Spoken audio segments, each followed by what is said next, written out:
speak to you in the name of God, the Father, Son, and Holy Spirit. Amen. You can see it.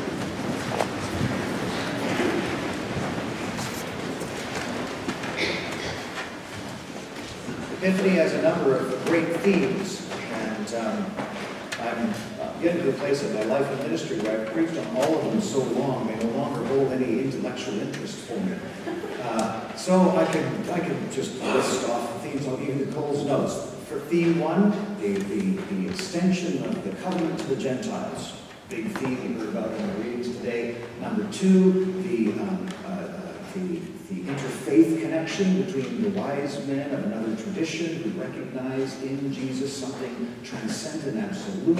So there's a wonderful interaction between people of different religious faiths coming together over a common recognition of where God is active. It's another great theme of Epiphany. Another great theme of Epiphany is wisdom, where the wise men come recognize Jesus, and so it becomes an opportunity to reflect on the theme of wisdom. And so Epiphany is placed on this part of the calendar because it's about that aha moment. The word epiphany in English means that, aha, I've had this burst of insight or wisdom or appreciation. And so we put it right after the birth of Christ as to deliberately create a connection between the coming of Christ into the world, the incarnation, and the beginning of wisdom. And I've been chasing wisdom my whole life, so it's going to be about wisdom, but it's not going to be the kind of intellectually interesting sermon that normally gets me going. Because the problem with learning about wisdom is that it's not the same as having wisdom or doing wisdom. That's the fundamental problem when it comes to something like wisdom. And there was a point, and I've sort of been moving into this intuitively in my life, in a number of areas of my life, where I'm less interested in knowing about something than participating in the thing itself. So as a musician, I've always been a very sophisticated musical listener and a critic, and I can tell you all the details about which guitar player is better than another guitar player, and I can argue till the cows come home about the various nuances of various artists in my knowledge. But that wasn't enough for me. At a certain point in my life, I said, I'm going to have to make music. I'm going to have to try to be creative instead of talking about who's the most creative guitar player. And one of the frustrations with that is that I'm listening at a level that's quite sophisticated right up here. My ability to play is somewhere down there. And so I play something, I go, that sounds like crap. That's still how I feel. And I've actually gotten a much better player in the last 10 years because of the band here and doing my own stuff. And I'm better than I was, but it still sounds like crap. I'm sorry. It just does. And I'm getting somewhere, but I'm actually participating in musical creativity as opposed to being a critic of it. So there's always going to be a gap between my critical brain and my ability to participate in it. And wisdom is like that. I can recognize amazing wisdom, and I can talk about the great philosophers and who's, the theologians and which ones really have the great points and so forth. But that's different than actually trying to find wisdom in the depth of my own heart and being. And I suck at it. And when I try to find it, it's really mine, but it's not as good as those ones. But it's better than merely parroting the great ones that have come before. Because that's not my wisdom. That's not actually the Holy Spirit speaking to me. I had a similar experience early in my ministry when I threw away my notes for preaching. I used to write essays, and they were all properly sourced and cited. Wikipedia would prove them, and they were great. And you couldn't poke a hole in them because they were solid. And there was one Sunday I was driving back and forth between Armstrong and Enderby, and I forgot my notes on the Enderby pulpit. And I got all the way to Armstrong, and I didn't even notice that I didn't have my sermon. It wasn't even notes, it was a text. It was the paragraphs and everything, the exact words that I had sweated all night to write. And they were in Enderby. And I stood up to do the sermon, and the pulpit was empty. And I went, well, I forgot my sermon in Enderby this morning. What I was going to tell you was this. And I just talked. I just said the thoughts that I had that gave rise to the sermon. And everybody said, that was the best sermon ever. You should do that more often. I went, no way. So I went back to writing out my sermons, and I didn't forget them this time. And then there was another time when the power went out. The the little church in Armstrong. So we were all gathered in, just sitting on the floor and everywhere in the little hall that we had there. And it was just chaos. It was bedlam. It was the farthest thing from a formal Anglican liturgy possible. We had a little card table for the altar, and it just felt like family gathered around in the middle of winter with the heat out, and we were just all in the room, and I looked at my carefully prepared formal sermon, and I just threw it on the floor, and I said, that's not going to work. Here's all I wanted to say. Best sermon ever! So, since then, I've thrown away the notes, and I've just talked. And what I'm trying to do in my preaching is try to find what my wisdom is, not what other people said. The other people are in the mix, for sure. They're built on what the other people said that I've read. But I'm trying to tease out something in the moment. It's actually a very charismatic model. I'm letting the Spirit give me the words. And for me, it's like jazz. It's better than the most perfectly executed thing that was done exactly the same 1,000 times. But it's in the moment. So looking for wisdom, number one, is hard. And there's a moment that, for me, I had to abandon the masters. I had to build on them. I have to keep reading them. I'm still not that good. So I can't stop reading. I can't stop learning.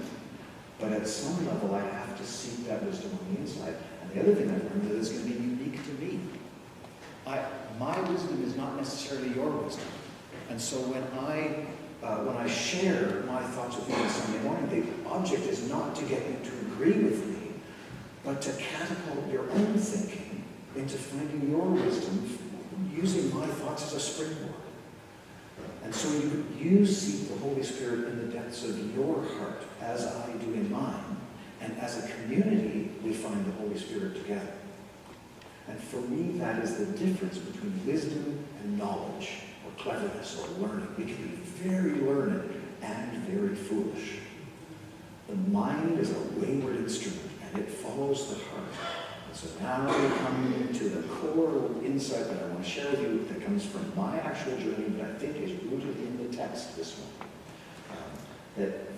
That what Paul talks about in Ephesians is that the church is caught up in wisdom, in finding, connecting with, and proclaiming and sharing this wisdom that was hidden throughout the ages but is revealed in Jesus Christ. That's what Ephesians is all about.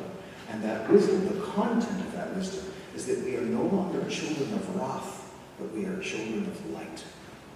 It's that shift from being slaves to wrathfulness, to our passions, our desires, our anger, our impulses, our greed, our envy, our quarrelsomeness, our factionalism. All of that, it makes us children of wrath. And as Gentiles, we were outside of the covenant of the promise, and we were outside of the blessings of the law which allowed the Hebrews to start that movement away from being children of wrath to becoming children of light. And so, like the Jews, we are now, through Jesus Christ, brought into that covenant, so we too can abandon the ways of wrathfulness and become children of light. But that's a shift. It's wisdom that allows us to make that shift. And one of the difficulties for me as a modern Christian is that our Christianity is now so old and so prone to abuse and misuse that we have recapitulated all the very problems that are mentioned in the New Testament that Jesus came to show us the way out of. So when we talk about wrathfulness, children of wrath, the ego-driven desire to be great and socially better than other people, the competitiveness, the greed, and so forth, we do that as Christians. And we cloak it in Christian language, and we poison the well, because now you can't even say the word Christian without people thinking it means a whole bunch of personality traits that are borderline disordered. I'm not making this up. I'm doing Christianity in a hostile environment, and it's really hard for me to say that's not what I get out of Christianity. I'm not just parroting the rules and then doing what I please and justifying what I please with the rules that I parrot. I'm actually trying to see what it is that Jesus can show us. That being like Jesus, that way of light that creates a community of light where it's marked by forgiveness and love and compassion. And that comes from a very deep place of vulnerability inside me that is a place of wisdom, not a place of knowledge. And at some level, knowledge is a kind of armor. At least it is for me. This is my wisdom. As a young man, my insecurities were hidden by my big brain. I could at least be smarter. You might beat me up and shove me into a locker, but I can beat you at chess any day in a week.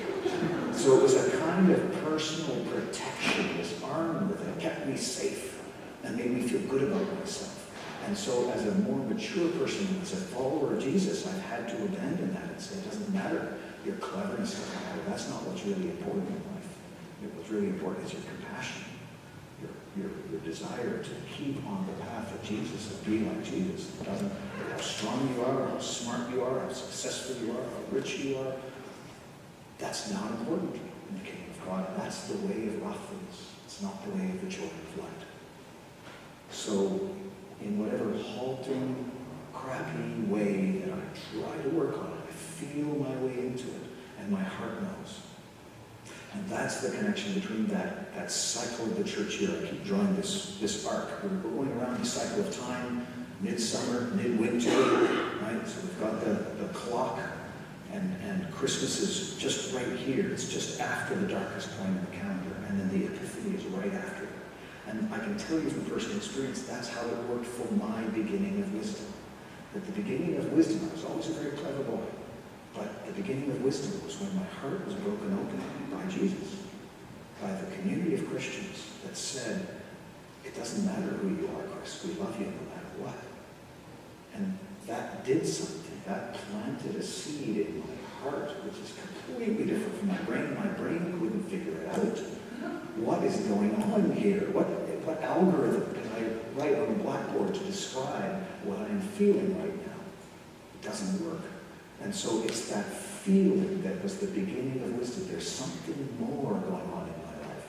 And I don't know what it is, but I want to find out. And it started the spiritual journey. And for me, it was the beginning of wisdom. And so for me, that liturgical calendar is my calendar. That descent into darkness and into emptiness. The emptiness became a place where something new was born, something divine took root in that womb of the emptiness of my being. And something new was born, and then I became on this new path and became a different person as a result of it. And I would never go back to that old person. This person is so much better off than that person would have been. This person doesn't have any less pain and suffering in his life, or doesn't more successful. It's none of that. It's just that I'm able to be who I am. And that's more valuable than anything else. And who I am is rooted in Jesus. So in the end, it's not even about me. It's about who I am in relation to my community, my family, and my Lord. In the name of the Father, the Son, and the Holy Spirit.